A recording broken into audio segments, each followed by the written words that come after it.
gentlemen, welcome to the Wellness Edition of Live Nation Urban Presents Meet the Founders. I'm your host, Brandon Pankey, and today we have a very, very special guest. He's the co-founder of HealHaus, Mr. Darian Hall. Darian, how are you, man?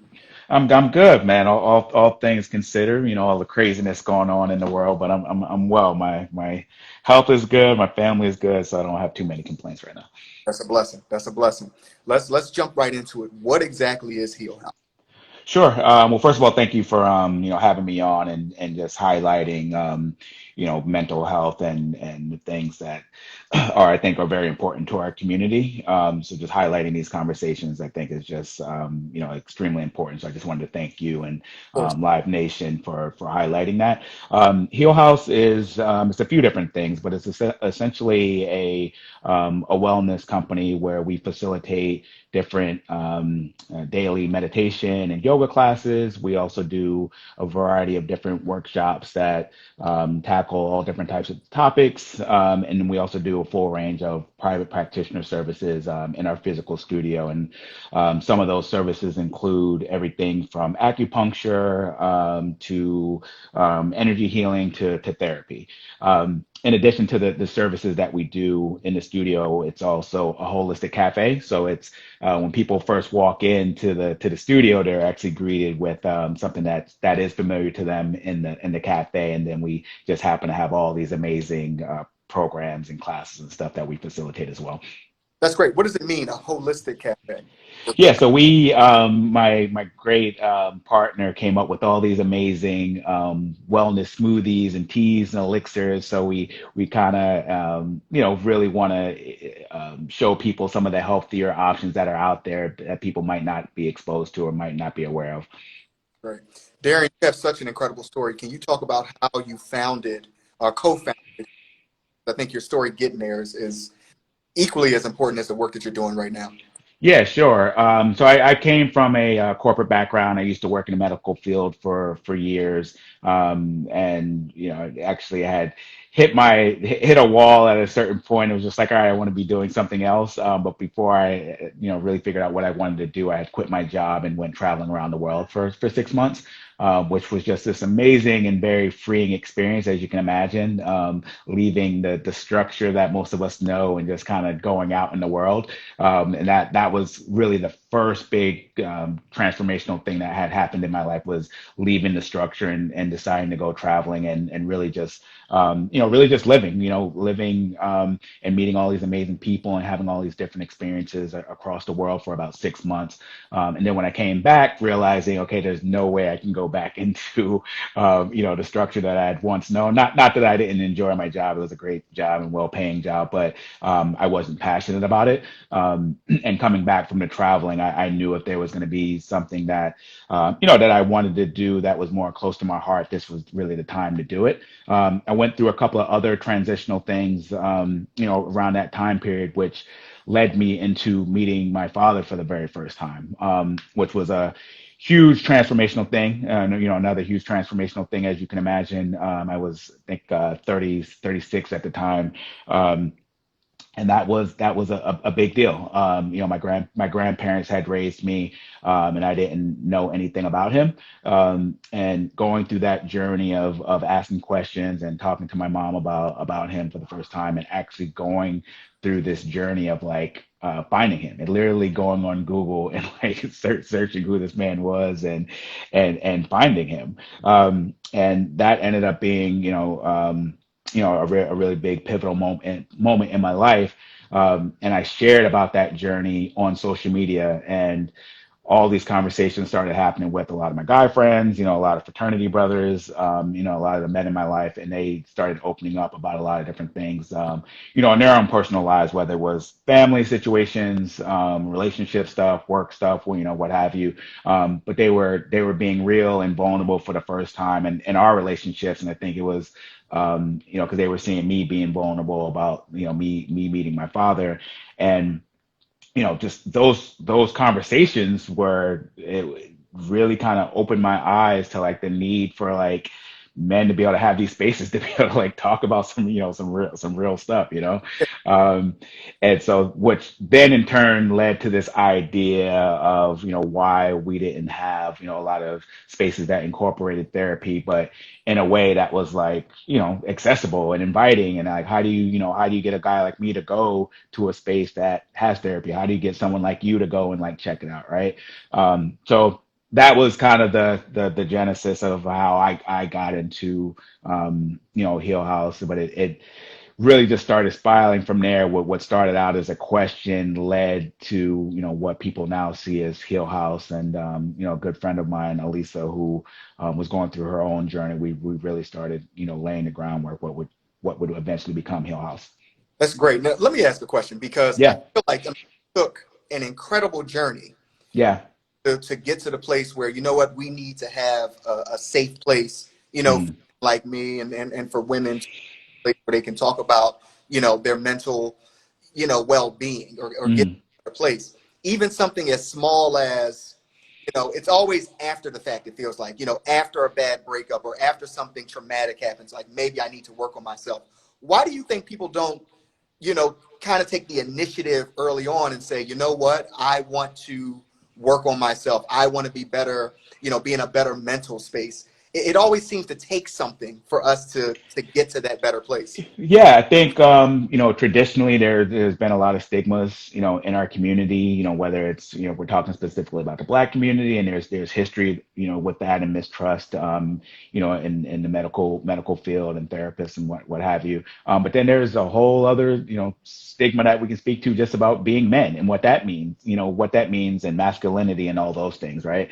But I'm encouraged by these last few years, just seeing like the shift that's happening, all of the conversations that are happening around mental health and wellness, you really can't avoid it, and I think that benefits all of us when, we can start having these truthful and honest conversations about, different things that people might be going through, and taking a more proactive approach versus a reactionary approach. But I'm definitely encouraged by conversations like this, and platforms and brands, really kind of putting a spotlight on the importance of this, because we all have mental health, right? We all deal with things in different ways, some better than others. But what I wanted to help create was just creating something that was just a valuable resource to people, and especially our community, because a lot of times these spaces weren't inclusive of us, right?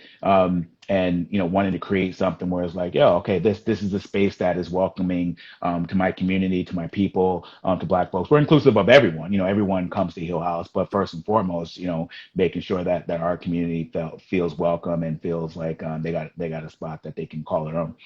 Yeah, and I want to talk about that stigma for Black men for a minute, because Hmm. look at the past 6 months, and I'm going to use myself as an example. I don't, for all 5 viewers that are here right now, Yeah. but I want to talk about it because it's important. I mean, over the past 6, 7 months, outside working every day and trying to maintain, my career, you know, my grandfather passed, my grand Hmm. passed, trying to manage personal relationships, trying to manage homeschooling. I have a 6-year old. Hmm. And to manage all these things, and then you overlay that on the top of just daily traumas of being a Black man, and seeing, what happens in this world when we step outside with a mask on or with no mask on. Right. Right.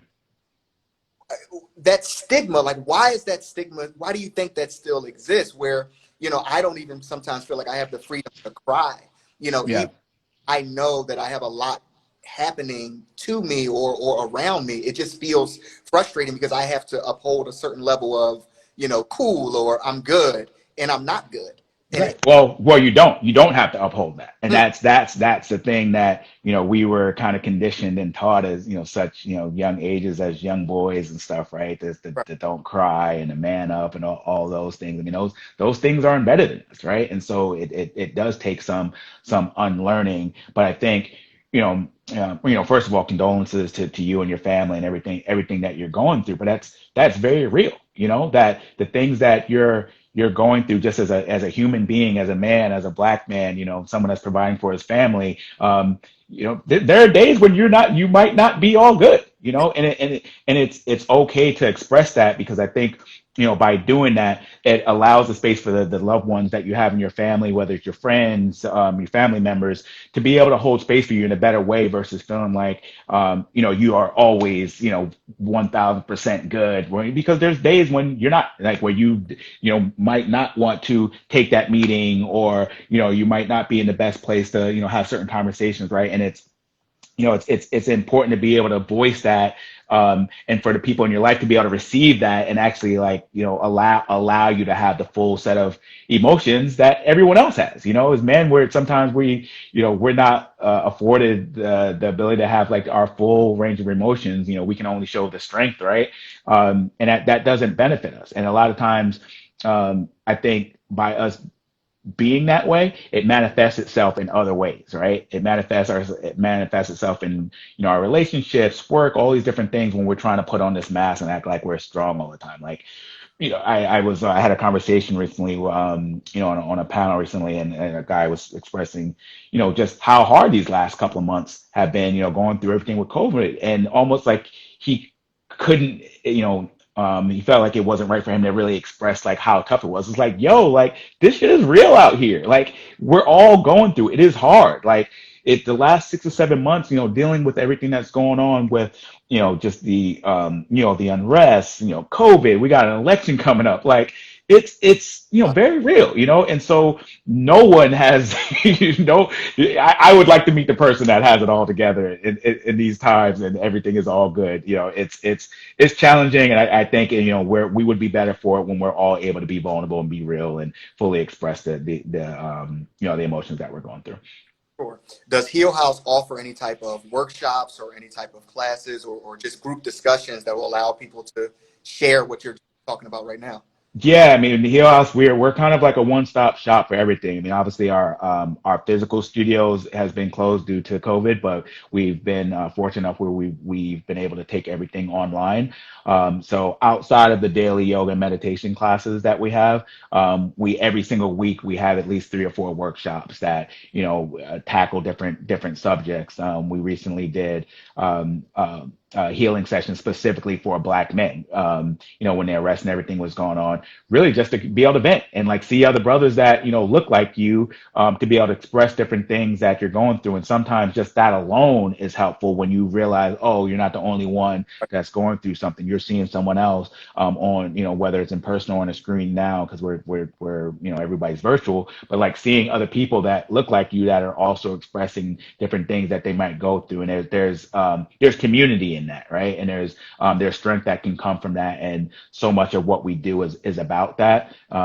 But yeah, we do full range of programming, workshops every week. We have therapists that are able to see you virtually, and so I would encourage everyone to look at our website, look at our social media handles, and see all the different programming we have, because it's a full range of different things.